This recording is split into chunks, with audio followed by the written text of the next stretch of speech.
এদিকে সামনে পানি।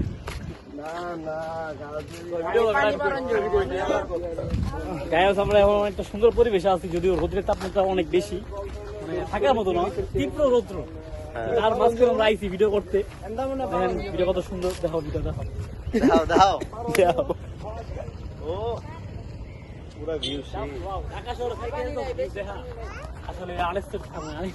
জি ভাই, আসলে গ্রামটা সম্পর্কে একটু বলেন ভাইয়া। এলাকাটার বিষয়ে কিছু বলেন। এলাকাটা যাচ্ছে যদিও সুন্দর, মানে এটা বলার মতো কোনো ভাষা নাই। এটা হলে বলতে গেলে একটা ইয়া লেখা বলেন না যে আমার বন্ধুরা মাত্র গরুতে চোকা দিছে।